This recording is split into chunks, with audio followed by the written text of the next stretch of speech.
some of you are asking about the cruise. I will send out another email this week, I promise.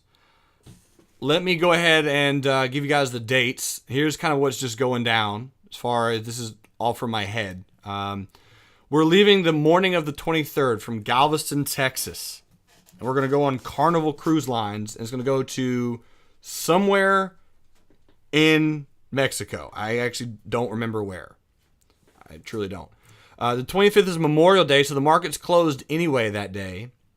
And we're going to get back on Thursday, the 28th, which I don't know what day we get back on that. Probably in the afternoon, like 11 a.m. or so, and to Galveston. So far, Maria has signed up.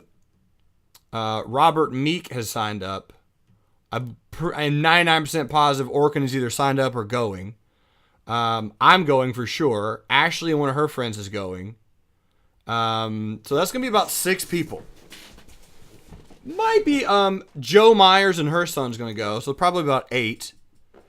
And Lita Roberts might go, and a few others might go if you guys want to. So anyway, it's going to be pretty social. I mean, it's a cruise.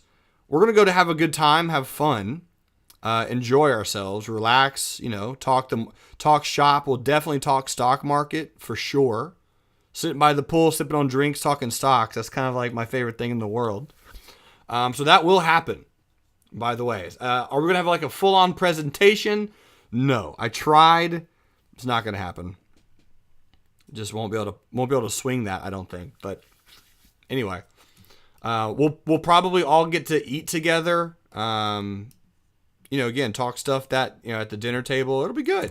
So if you want more details, email me. But I will email out more information probably today or tomorrow. Today or tomorrow with some more exact info. You guys have any questions about that for me for now? Good bringing that up, guy. I totally apologize. So Catherine's asking about USO. I don't think USO is reversing, as in I don't think it's going to go to 0 or go to 22 or anything or 30.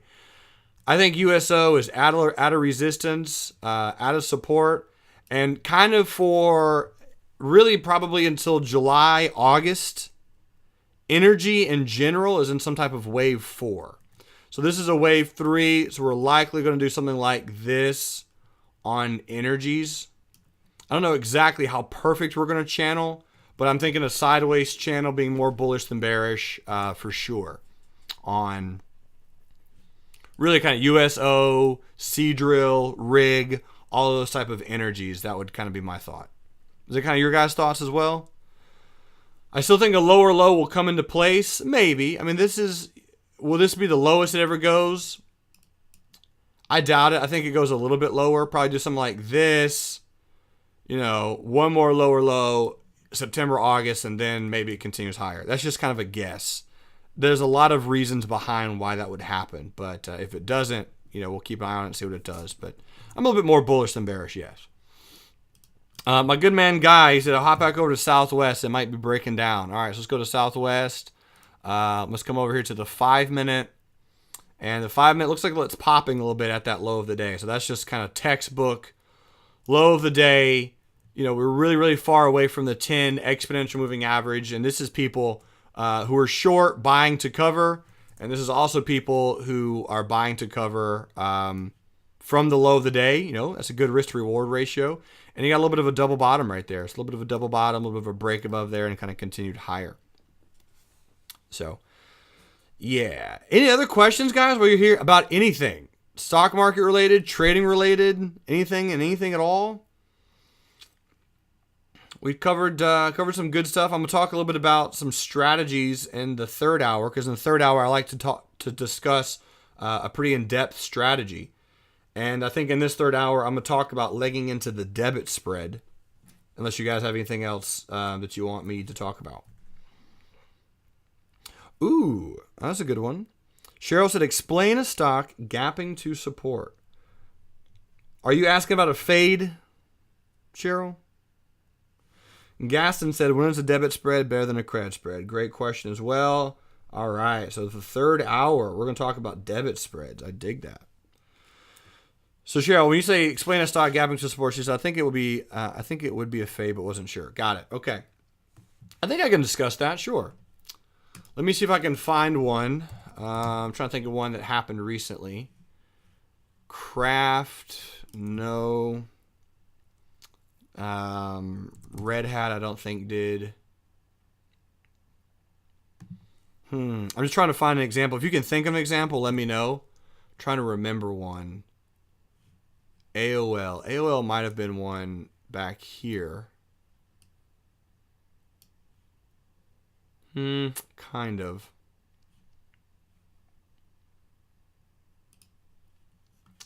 I'm still looking for a good example. Just give me a few moments. Right. Yes, even to resist. I'm trying to think of a good one. FFIV. FFIV.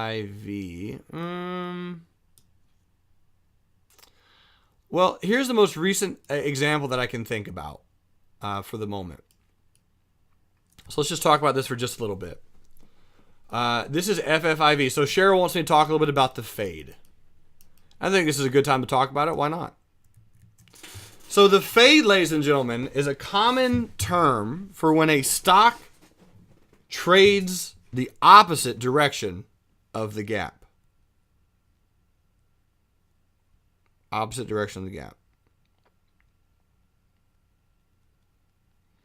When that happens, the number one most important rule that has to be in play is the stock needs to be trading or needs to be opening or gapping at a strong resistance or a strong support.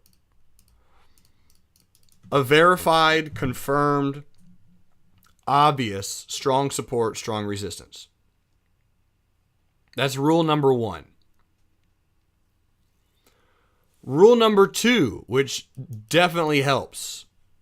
So rule number two is the prior the prior trend should be strong. The prior trend should be strong. So what does that mean? Well, let me look at FFIV. This is the most recent fade that I did. I feel kind of embarrassed about saying it. Happened in January 2014. I don't know how I remembered this fade, but I think it's really the last one that I took. FFIV back in January 23rd, 2014, over a year ago. Wow, Newsom. So first and foremost, I'm just going to try to bring it over to this candle, and I'm just going to look at just this candle by itself. So the first question answered, yes or no, students, traders from around the world, did it gap to a strong confirmed resistance?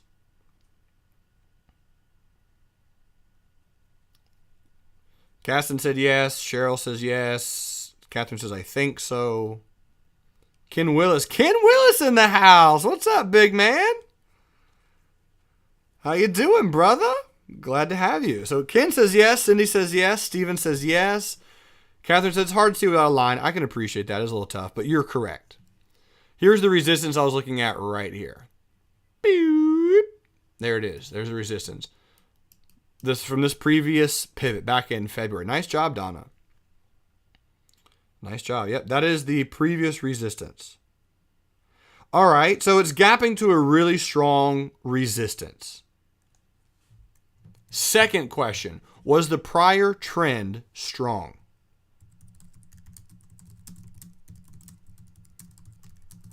Was the prior trend strong? I would say yeah. I mean, you had a good bullish move in here. You're making higher highs, higher lows. You're gapping. You had some good volume. You have some good candles. I mean, it's definitely a strong trend. At least I would think so.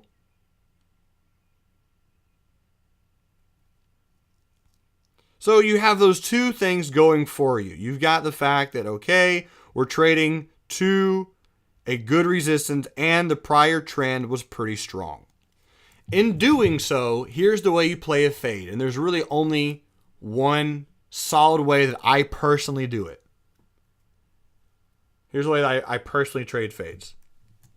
This is the only time I do it. I wait for a perfect pennant. So if I'm doing a trade, I wait for a pennant. And then I take the break out of the pennant in the opposite direction of the gap if it's an obvious fade. That's really it. So if you can answer the two things, were you in a strong prior trend and are you gapping to a strong support or resistance? And if it gaps, it will almost always form a pennant of some kind. And if it breaks out on the 5 minute, that's the direction I take the trade, in the opposite direction of the gap. And then you just place your stop and your entries accordingly. On fades, ladies and gentlemen, if I go in to a fade, if you want to fade something, do not look at the moving averages, because it will talk you out of a fade every single time. Because fades are counterintuitive. So it's just pure candles. That's all you're doing. And as you guys can see, I don't trade them that often. If you guys like trading them, I'm totally fine with that. I'm cool. I'm all good. Totally understand. I personally don't trade them that much. When they do work, however, you can get some pretty insane risk reward, like 1 to 4, 1 to 5 risk to reward ratios. I mean, they work really, really well. They usually work very fast too. So on a fade, I almost, again, keyword, almost never exit my position. I trail almost all the time on a fade.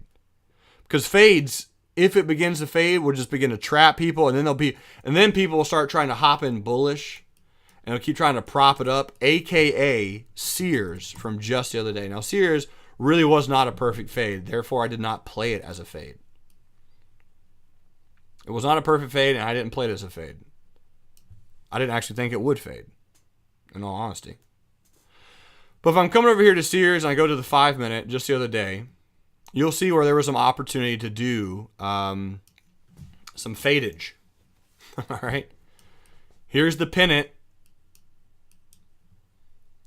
There's the pennant. So entry could have been approximately, give or take, 44.93. Stop would have been approximately, 46 in the morning. And if you took the trade, you got a little bit afraid when you saw the hammer candle. You got a little worried. So it broke down. So there's your stop. And then once it breaks the low, so once you get this candle coming in, you absolutely take your stop and you put it, here. And then you put it here. And then you just start trailing your stop on the 5 minute chart. Trail, trail, trail, trail. And you probably would have gotten trailed out right around here. Right about 2 o'clock in the afternoon. So, again, Sears, I did not play it as a pennant because it really, in my opinion, was not a perfect fade. I would have liked it as a fade much more. Had we opened, I don't know, right here somewhere. If we opened at 48, 49, let's answer the two questions. Number one, did it or would it have opened at a strong resistance? Yes or no? I would argue yes. I'd say yes, at a pretty strong resistance. Number two, was there a pretty strong prior trend? I'd say yeah. We went from $31 to $42 in a month and a half. That's a 30% increase in a month and a half on Sears. Yeah, it's a pretty strong trend. That's what I'm getting at. So had it gapped up to that day right there, boom, I would have played it as a fade, or I'd have wanted to play it as a fade. It just didn't fade. Now, why didn't Sears work the other day as a gap and go? Well, I think because it did gap to a resistance, which is right here. It did gap to that resistance, and that again was one of the reasons. Like, well, it didn't really clear that pivot. Plus, it didn't really clear this wick. So the entire time, I was actually waiting for it to come down and bounce. It just really never did. However, ladies and gentlemen, if Sears opened right here on that day, which is the 1st of April, would that have been a much stronger bullish gap in your opinion?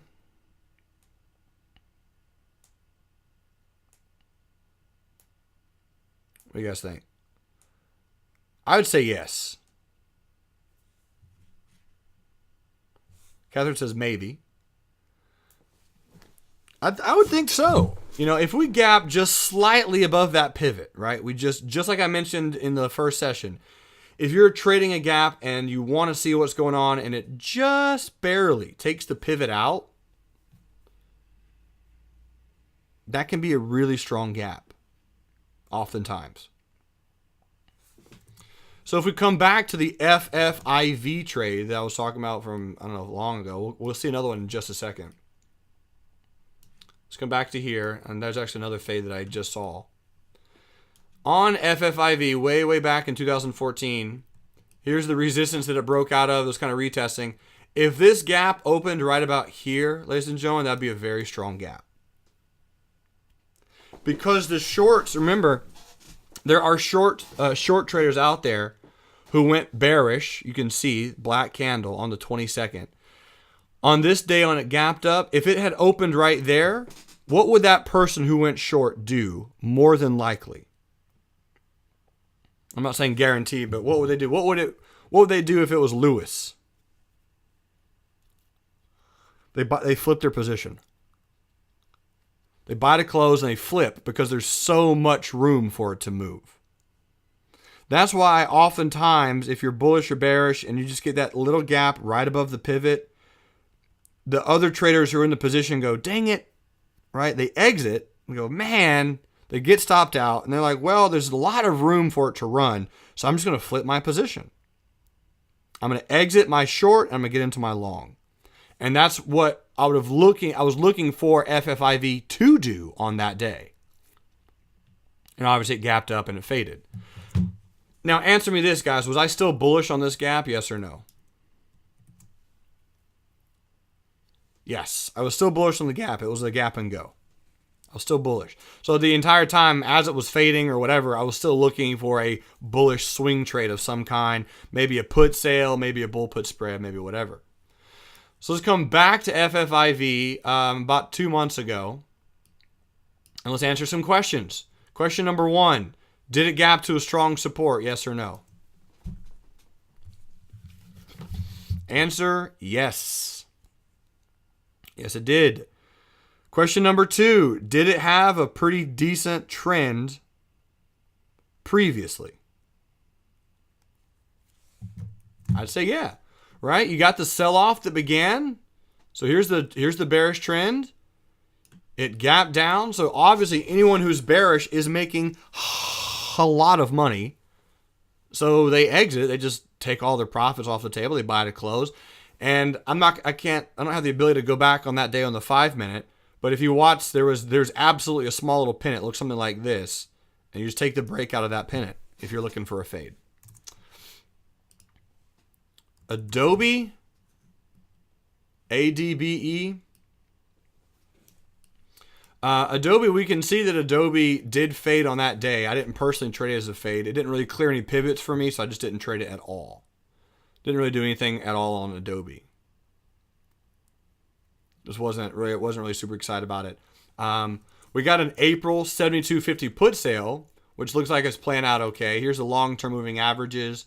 So that expires, soon. So now that we're above the 100 and the 200 on Adobe, since we're here, we might as well look at it. 1, 2, 3, 4, 5, 6, 7 white candles in a row. What do you guys think? Is this the time to buy? No. No. No. It's time to sell. Right? So you got 7 white candles in a row. There's going to be some pullback. And then, ladies and gentlemen, if that occurs, is this somewhere in that general range? Is that a good time to buy? Why, yes, it is. That's the time to buy. All right. Buy the bounce. BTB, says Cindy. Yeah, BTB. Buy the bounce. So I guess since we're looking at it, might as well thought we'd look at that. I don't know if any of you guys did the put sale or not. If you didn't, no big deal. No problem. But it should play out okay. Should work. Karen said, but aren't they all susceptible to the overall market? I think one of the best, and Catherine, that's a very good question. One of the best phrases is a rising tide lifts all ships. Okay? But let me add a little bit of a Jeremy Newsom nugget in there for you. A rising tide lifts all ships, but the one that's sinking will get you wet. It's a terrible analogy before I go on a cruise. Dang it. Really didn't think that one through. But really, if the general market and everything is bullish, awesome. It's going to increase the majority of stocks. But the one stock that gets damaged, or the one stock that gaps down, or the one stock that's trapping people, they don't care what the stock's doing. As a matter of fact, it's the exact opposite psychology. They're probably thinking, what the flipping flip?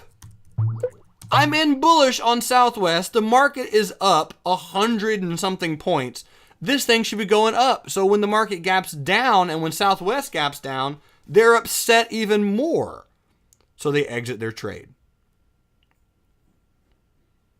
Because they would think, if this market is actually bullish, I should be getting some bullishness coming in. And when they don't, that upsets them. So they exit. It's a good question. So bottom line is, if a gap is doing something opposite that the market is doing, the general market, that's actually a pretty strong gap.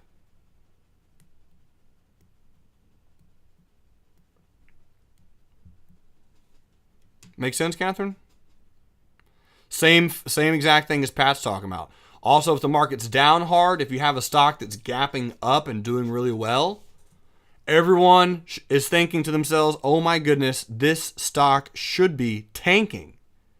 Why isn't it tanking? And they keep shorting it and it keeps going up. So they keep having to buy to close and it keeps driving the price higher. Kind of weird how that works, but it works a lot.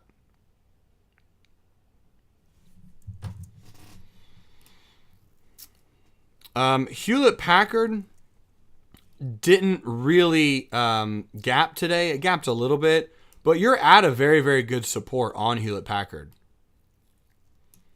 You really are. I mean, when we gapped today, let's look at the numerical value, 3103, 3103, 30. So $31 is obviously a buying location on Hewlett-Packard. I wouldn't have personally played this as a fade. This wouldn't have been on my radar at all. But you guys can see that there's the pennant pattern right there. Pennant, flag, whatever you want to call it, a continuation pattern. That's what you're waiting for, and there it was. I mean, again, I truly did not trade this at all. It wasn't even on my radar. But you got something like this, or you could draw it more appropriately like this, however you want to draw it. But absolutely, there's your continuation pattern. It did gap down to a strong support. I was more bearish than bullish on Hewlett-Packard, and I did want to close at 30.95 to be more bearish than bullish. And I can still have that little analysis right there. I'll still keep that on. I don't know if we do close below there or not, though. Doesn't look like we will. So I didn't necessarily see this as a fade, right? If you trade Hewlett-Packard every day, yeah, you probably trade this as a fade. Or you were saying to yourself, man, if that support doesn't break, it probably will bounce. That, and I don't remember if I guess I didn't post this anywhere. I posted this when Ford asked about it. I guess I didn't put it on the chart. But it's at the 100 simple moving average on a weekly. So that provides a little bit of support as well. Just kind of secondary support. So what do I think about Hewlett-Packard at the moment? I'm a little bit more bullish to neutral on Hewlett-Packard.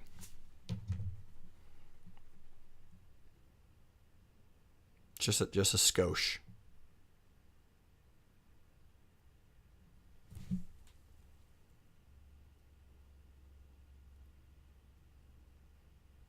Any questions?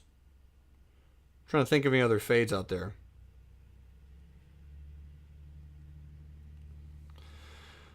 Ford says, yay! Because he's in bullish. Yay!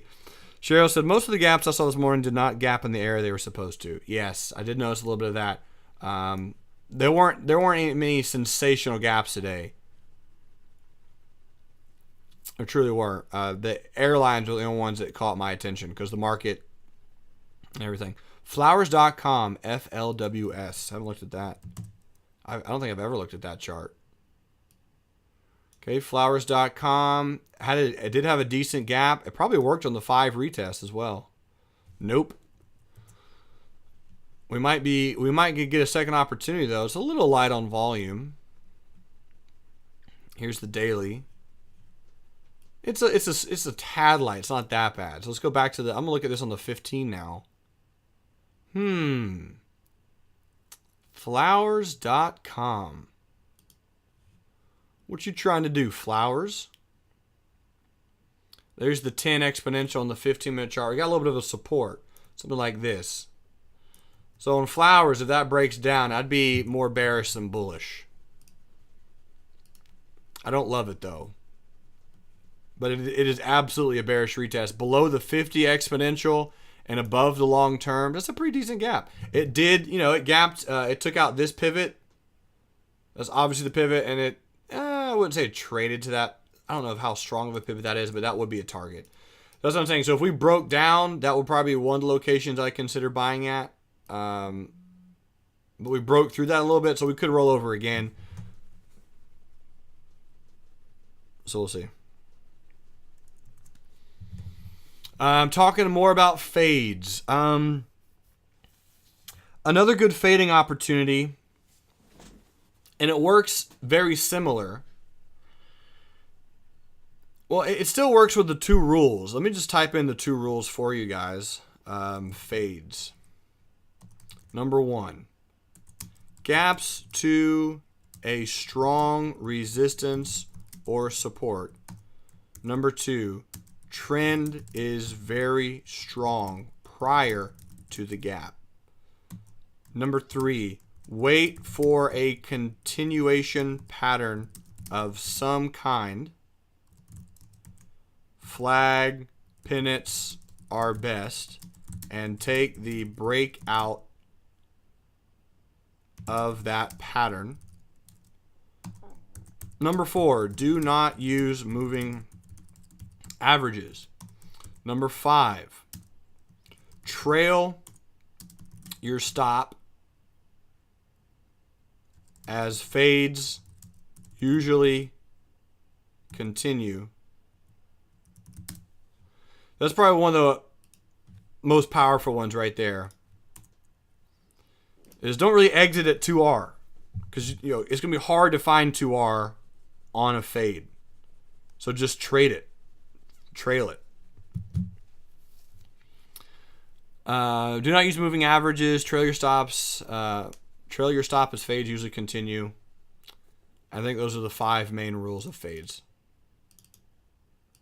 I'll copy and paste that, put that in the chat pane, and if you're watching a recording, you can take a screenshot or pause and just write the whole thing down. Because fades can be profitable, but again, ladies and gentlemen, it's the exact same thing that I'm keep harping on. Market rewards the specialist. So if you're trying to learn a bunch of different trades, fades are fun, but there's just one of the other type of gap trades out there. There's just one of the other ones out there. And if you haven't mastered the easier ones yet, I would be patient on learning and working on mastering fades. If you are a profitable trader month in, month out, and you're like, cool, I want to add something to my repertoire, fades could be one of those.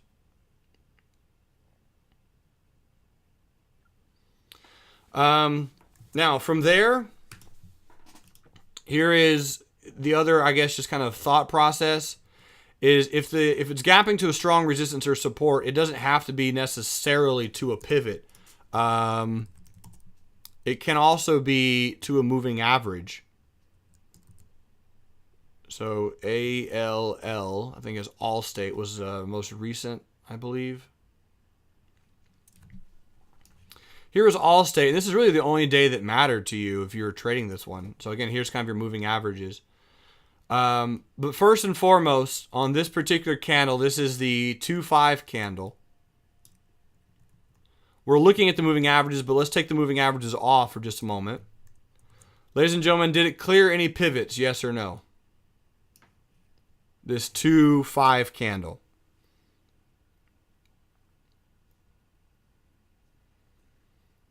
Did it clear any pivots? I would say no. So nope. I'd say it opened right on a pivot. Here's your support. Here's the pivot that you'd want to clear, and it kind of opened right on there. So it gapped to a support. Number 2, is it in a strong trend? Yes or no? I'd say so. Very strong, healthy trend. Gaps down to a support. It's a fade. It's a little bit of a tougher one because it doesn't look exactly like you would want it to look necessarily. But it's kind of similar to this guy right here. This little tiny little candle. Strong trend, gaps down to a moving average, and it fades. Robert has a good question. He goes, I have a question about moving averages. Simple moving average, exponential moving averages, and all the other different ones. 9, 10, 21, 50, 100, etc. Everyone claims Everyone claims the ones that they use work as support and resistance. How can they all work? It's a very good question, Robert. The answer is they all work to the people who use the ones that they use. There are probably... I'm trying to think of the honest answer. There's probably 16 different types of moving averages. I'm talking exponential, weighted, simple, on balance, Fibonacci, prime, subprime, fraction. Oh my God, it goes on and on. There's a lot of moving averages out there. And the answer is they are all used by other people. If you want to find the ones that the institutions use and the hedge funds use and the mutual funds use and the banks use and all that kind of good stuff, you more or less have to go into or know someone on the inside who tells you what they use, which is not that secret of information. You can just read their articles that they post. And you'll find out that the most common used are the 100, 200, and 300 simple moving averages for the institutions. Those are the most commonly used: 100, 200, 300. For the big mutual fund, those type of things, those are the ones most commonly used. And the only reason you really figure that out is either by reading their articles or asking people who work there. There are a lot of traders out there who use every number on moving averages between 1 and 300. I've heard of the 1 exponential. I've heard of the 5. I've heard of the 8. I've heard of the 10. I've heard of the 12. I've heard of the 13.8, 13.68, 21.8. Unfortunately, the answer that you're not looking for is that they all work as much as they do not work. It's all about what you use to help create your plan. It's very similar, Robert, to saying that if you're a football fan, that the spread offense doesn't work, or that you should never get a quarterback who is a running quarterback, or you should never get a running back who's over 6'4". There's certain quote unquote rules and regulations or whatever it is. There's a lot of moving averages that work very, very well. The 20 simple, 20 exponential, which one to use between the two? You can pick any of the moving averages. I can pick the 8. I can pick the 20. I can show you times they work, show you times they do not work. But if you're looking at the same thing all the time, every time, and it works for you, and you have created a plan using those averages, that's the unfortunate thing with me is I've learned how to use the 100 and the 200. Those are actually my primary averages that I use for most of my trades. The majority of my trades, right, because you guys know I like buying stock and just holding it, doing covered calls. I will wait for the bounces off of the long-term moving averages. For put sales, credit spreads, short-term and long-term trades, that's what I will use. So on Allstate, here's 1 opportunity, here's 2 opportunity, here's 3 opportunity. Did it work? Yeah, it worked. Are there times that it didn't work that you would have lost money? Let's just go back farther and you'll see a few. Right here, here's one, here's two, and here's three. So I just found 3 opportunities that didn't work. This one would have a little bit. After this gap, I would have gotten back in. There's a gap and go off the 100. So man, that's the unfortunate thing is there are so many schools of thought out there. Here's a time where it does work very well, and here's another time that does work very well, and here's another time that does work very well. So if we take Allstate just as an example, just to answer your question, and let's look at it from 2012. So it works once, twice, 3 times, fails once, twice, 3 times. You would have probably broken even on this one. So right now you're at 50-50. How ironic. Come back over here. Works once, twice, 3 times. So now you're up. So on 9 trades, it's worked 6 and hasn't worked 3. So that means on the other 3 times that are approaching, it probably won't work that well. Will I still take them? Well, you more or less have to. Because what if it works on the 4th time and you don't take it?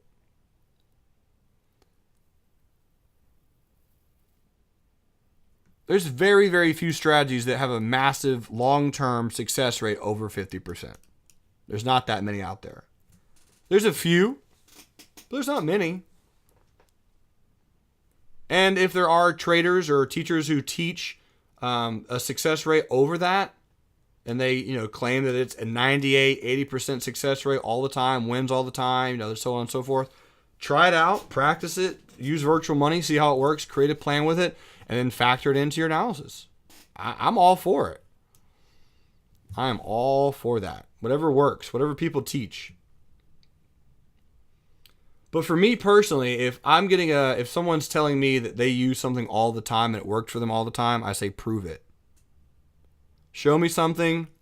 If you want me to buy something from you, for you to teach me how to trade better, I want proof before I buy anything. If you're selling me something. If you're selling me a moving average course that works 85% of the time, all right, you send me some proof, and you send me your trading account, and you send me your numerical bank account, and then I'll do it then. If you're trying to sell me a program, that's what I want. And then they won't do it. Then the 98% of the traders out there will be like, well, I don't want to give my personal. It's so simple to copy and paste. Just blank out some of the names, the account numbers, and just send it. It's so simple. You can black out anything these days with clip art or screen art or whatever it is and send bank account. You can do whatever you want. So bottom line, yeah, you won't be buying a lot of courses if that's the case. So that's my theory, right? If they want $1,000 from you to buy something, all right, cool, prove it. Send me your information and we'll talk. There you go.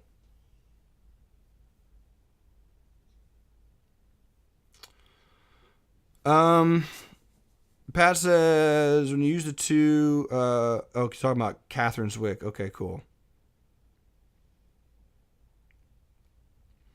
Cheryl said, by the same token, they can alter their numbers as well. They can, but if they go in and alter their numbers, then that's, you may not know it, but my thought is if you go through all of that work, I will either be able to tell, and if I can't tell, then I'll probably buy her course, and if it works, it works, and I'll continue to use it. But anyway. It's just one of those things, guys. That's all it is. Just one of those things. Good question about fades, though. And Robert, good question about moving averages. Do you guys have any other questions for me while we're here? Again, Mentorship Monday, open forum. We're going to talk a little bit about debit spreads and credit spreads in the 3rd hour. I'll do a little bit of an overview on the market and then go through it from there.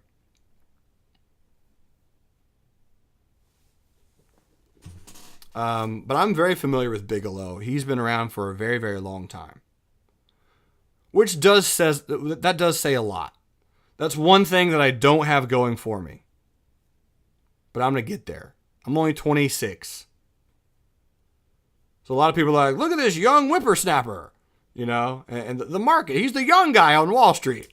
That's what I get called a lot. Because a lot of people, they have 15, 20 years experience. So if you've been around for a long time, that is a good sign. That helps. Like if you have a 20-year track record, or you've been doing this for 20 years, that does add a little bit of credibility for sure.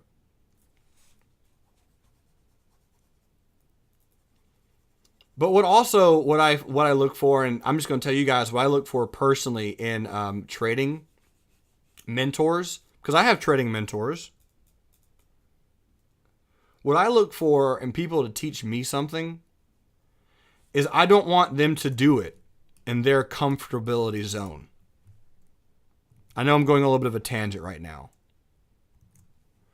But this little comfortability zone, right? So let's say they have a website and they have an email list, and that's all they do. That's all they focus on.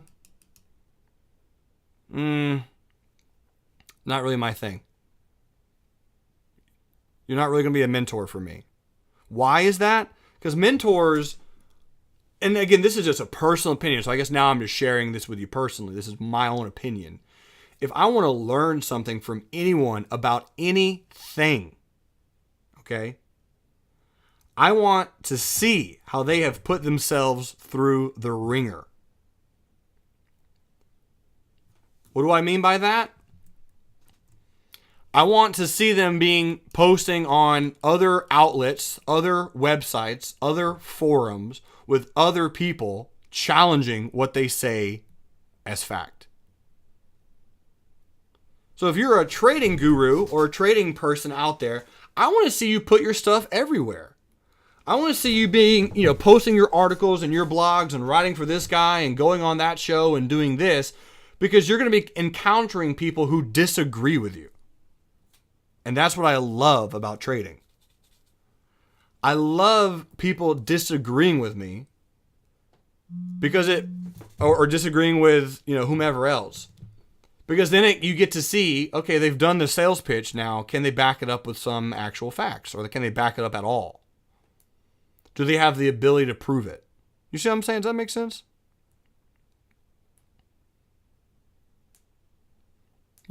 So it's just one of those things. It's like, if you're in your own little circle, if you're doing your own little group, if you're doing your own little thing, I'm cool with that. But if you really want to be my trading mentor, you've got to step out the boundaries. You've got to be making moves and making waves for different people and different age groups, different demographics, different things. That's why I really do respect Anne-Marie a lot. I do. I respect Anne-Marie a lot as a trader. Because she does those things. Is she the best at social media and that type of thing? Not necessarily. But she goes to trading seminars. She goes to, she writes books. She goes to other people, other shows. She does interviews. She puts her stuff out there for the world to see. She's a great trader. She's a mentor of mine. I think she's incredible. Is she the best teacher in the world? No. Is she the best trader in the world? Arguably. I don't know. Maybe not. Everyone's good traders at what they do, but that's what I like about her. She just puts her stuff out there, and she goes and she does and she teaches other schools, other trains of thought. That's just my little rant. That's my soapbox.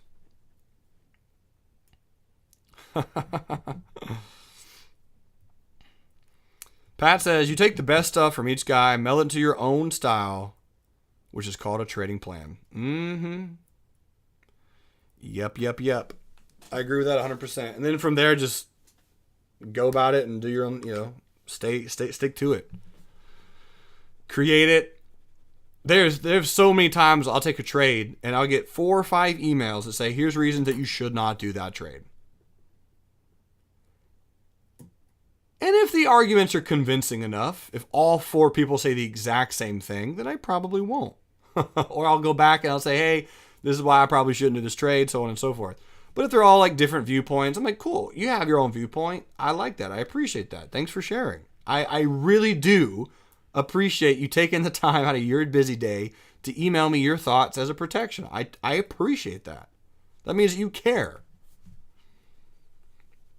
I'll look it over, I'll read it over, and then if I don't see anything massively convincing, I'll just stick to my plan and we'll see what works out. And if you're right, I'll say, hey, thanks for the heads up. I lost an R, no big deal. Hope you're doing well. There you go. Best you can do in trading, ladies and gentlemen. Richard says, might be nice to collect all these tidbits into a blog called Newsome Nuggets. I do have a Twitter called Newsome Nuggets. I post it every now and then. I post some tidbits every now and then. But really the blog that I'm creating, and by the way, I want you guys to be the first ones to know this. Here's something that you did not know. We're going to be redoing the website in about a month. It's going to be totally brand new. This guy is still going to be up there for a while.